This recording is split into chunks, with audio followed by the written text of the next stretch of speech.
नमस्कार मित्रमैत्रिणींनो, स्वामी समर्थ. काही लोक जेवढी पूजापाठ करतात तेवढेच जास्त त्यांना त्रास आणि दुःख जास्त मिळते. चला तर बघूया यांची कारणे.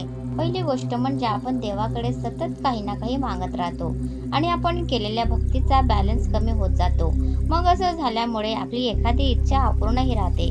मग त्यावेळी आपला देवावरचा थोडासा विश्वास कमी होतो. आपण भक्ती एवढीशी करतो आणि देवाकडे एवढी मोठी गोष्ट मागतो आणि आपली इच्छा पूर्ण न झाल्यामुळे आपल्याला थोडासा कुठेतरी राग येतो. असं करणं चुकीचं आहे. देवावर पूर्ण विश्वास ठेवला पाहिजे. देव करतो ते चांगल्यासाठीच करत असतो. आपला देवावर एवढा विश्वास पाहिजे की नाही, देव माझ्यासाठी करत आहे असं झालं आहे. माझी इच्छा पूर्ण झाली नाही तरी सुद्धा देवाने माझ्यासाठी चांगलंच काहीतरी नियोजन केलेलं असेल. दुसरी गोष्ट म्हणजे देवाला आपली परीक्षा बघायची असते. दुःख येणार, अडचण येणार, अनेक समस्या उद्भवणार, पण तरीही आपण देवावर किती ठाम विश्वास ठेवतो हे देव बघत असतो. देवाला आपल्याला खूप काही द्यायचं असतं, पण त्यासाठी आपल्यामध्ये किती संयम आहे याची परीक्षा देव घेत असतो. देवालाही आपला उद्धार करायचा असतो, म्हणून देव आपली परीक्षा घेत असतो. उलट आपण असं केलं पाहिजे की आपल्या अडचणी वाढली की आपण देवाची भक्ती अजून वाढवली पाहिजे. आपली समस्या वाढली की आपली देवाची सेवा अजून वाढवली पाहिजे. म्हणजे मग देव आपली या समस्येतून सुटका नक्की करतो. शेवटी देव आपल्याकडून कर्म भोगून घेत असतो आणि नंतर आपल्याला सुखाची प्राप्ती होत असते. तिसरे कारण म्हणजे जर तुम्ही सतत बदलून बदलून देवाची भक्ती करत असतात, जसे की कधी कधी तुम्ही या देवाची भक्ती केली, कधी तुम्ही त्या देवाची भक्ती केली, कधी तुम्ही हा नैवेद्य दाखवला, कधी कोणत्या दुसऱ्या गोष्टीचा नैवेद्य दाखवला, कधी कधी कोणा भक्ताकडे गेला, कधी तुम्ही कोणत्या पंडिताकडे गेला, तर त्याने तुम्हाला आता हेच करण्यास सांगितले आणि म्हणून तुम्ही आता त्याप्रमाणे वागू लागला. आपल्या अशा प्रकारच्या वागण्यामुळे आणि अपूर्ण ज्ञानामुळे आपल्या आयुष्यात आपणच आपल्यासाठी आणखी समस्या व अडचणी निर्माण करत असतो. तर या सर्व गोष्टी करण्यापूर्वी खूपच विचारपूर्वक लक्ष ठेवले पाहिजे. तर कधीही कोणा एकाच देवाची अंतःकरणापासून श्रद्धापूर्वक पूजा करावी.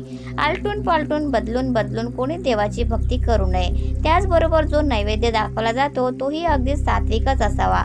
चुकीच्या गोष्टीचा नैवेद्य चुकीच्या देवतेस आमंत्रित करतो. नैवेद्य हा देवाच्या आवडीनुसारच असावा. मग त्यात लाडू, मिठाई, पुरणपोळी, डाळ भात, दही भात हे सात्विक नैवेद्य मानले जातात. तर या गोष्टीचेही तुम्हाला विशेष ध्यान ठेवले पाहिजे. चौथे कारण म्हणजे काही लोक आपल्यावर आलेल्या प्रसंगामुळे देवालाच रागाच्या भरात शिवीगाळ करत असतात. काही देवता क्रोधित होत असतात. यानंतर तुमच्या घरामध्ये समस्या निर्माण होतात. हे जेव्हा तुमच्या देवावरचा विश्वास उडतो, त्याची सेवा करून ही भक्ती करून ही काही फळ मिळत नाही असे जेव्हा काहींना वाटू लागते, त्यावेळी त्यांच्यातून त्याच्या वागणीतून कळत नकळत अशा चुका घडतात, ज्याच्या पुढे जाऊन खूप मोठा त्रास सहन करावा लागतो. या गोष्टीचे विशेष करून ध्यान ठेवा. काहीही झालं तरी पुन्हा देवतेचा कधीच अपमान किंवा अनादर करू नका. पाचवे महत्त्वाचे कारण आहे की नवस बोलणे. जसे काही लोक आपल्या कामाकरता श्रद्धाभावाने कोणत्या तरी मंदिरात व कोणी देवाकडे भावाकडे नवस बोलतात व कबुलीत देतात. जसे कोणी आपल्या मुलांच्या लग्नासाठी, आपल्याला मूल व्हावे यासाठी इत्यादी अनेक कामासाठी नवस बोलले जातात. मग तो पूर्ण झाल्यानंतर त्या देवतेचा जागृत ठिकाण आणि नवस सगळं विसरून जातात आणि त्यांचा नवस फेडला जात नाही आणि मग त्या कारणामुळे तुमच्या घरात सुख समृद्धीत अनेक अडचणी निर्माण होऊ लागतात. कारण त्या देवाचे वचन त्या कामाच्या पूर्तीसाठी बांधील असते. मित्रांनो, येथे एक गोष्ट लक्षात घ्या की देव म्हणजे जो देतो तो देव हे विधान सत्य आहे. कारण देवताची आहे अशा गोष्टीत सुरुवात तुम्हाला स्वप्नांच्या माध्यमातून संकेत देत असतात, तरी आपण समजत नसतो. त्यानंतर ते आपल्या बुद्धीसही विचलित करतात, तरी आपण समजलं नाही तर पुढे अशा प्रकारच्या अनेक अडचणी आपल्यासमोर उभ्या करतात, जेणेकरून की त्या देवतेच्या शक्तीचे आपणास पुन्हा स्मरण व्हावे आणि आपणास त्याचा विसर पडता कामा नये. तसेच आपल्या पितरांची आणि कुलदेवतांची पूजा अर्चना करणे, त्यांची सेवा न करणे हेही अत्यंत महत्त्वाचे कारण असून आपणास अनेक घरगुती समस्या व अडचणींना सामोरे जावे लागते.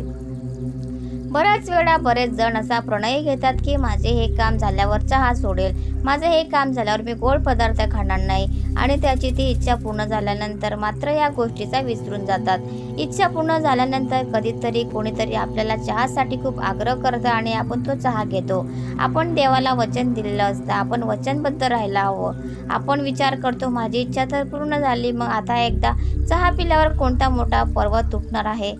पुढील महत्त्वाचे कारण म्हणजे एकीकडे आपण भक्ती करतो, देवधर्म करतो, अनेक सेवा उपवास करतो, तसेच देवाचे नामस्मरण करतो, तर दुसरीकडे आपण तर दुसऱ्या लोकांबद्दल वाईट चिंतित असतो, त्यांची ईर्ष्या करत असतो. दुसऱ्यांचे वाईट होऊ असं आपल्याला वाटत असेल तर सुद्धा तुम्हाला सेवेचे फळ मिळणार नाही. तुम्ही कितीही देवदेव करा, देवाची कृपा तुम्हाला प्राप्त होणार नाही. त्यामुळे तुम्ही जर पूजा केली, रोज पूजा केली नाही तरी तुमच्या मनात लोकांविषयी चांगले मत असेल तरी दुसऱ्यांचे चांगले हो अशी म्हणा. इच्छा बाळगत असाल, दुसऱ्यांचे चांगले झाले की तुम्हाला आनंद होत असेल तर तुमच्या छोट्या का होईना इच्छा पूर्ण होतील. पूजेने देव तुम्हाला प्राप्त होईल. पुढील कारण म्हणजे तुमच्या घरात येणाऱ्या व्यक्तीचा आदर करत नसाल तरी सुद्धा तुमच्यावर देवाची कृपा होणार नाही. तुमच्या घरात येणारा प्रत्येक व्यक्ती तुमच्या घरातील पाणी पिल्याशिवाय जाऊ देऊ नका. त्यामुळे त्याच्या मनात जे तुमच्याविषयी भावना तयार होते, ज्यांना सकारात्मक भावना असतात, त्याचा जो आशीर्वाद असतो तो आपल्याला मिळतो आणि आपल्यावर देवाची कृपा होते. जर तुम्ही तुमच्या घरात येणाऱ्या व्यक्तीचा मान करत असाल तर त्याच्या मनातील सकारात्मक भावना असतात त्या आपल्यापर्यंत पोहोचतात. पण हीच भावना जर नकारात्मक असेल तर मग तुम्ही कितीही देवदेव करा, कितीही भक्ती करा, तुम्हाला पूजेचे फळ मिळत नाही. तर मित्रांनो, तुम्हाला आजचा व्हिडिओ कसा वाटला प्लीज कॉमेंटमध्ये नक्की सांगा. आणि व्हिडिओ जर आवडला असेल तर व्हिडिओला लाईक करा, शेअर करा आणि चॅनलला सबस्क्राईब करायला विसरू नका. धन्यवाद. Thanks for watching.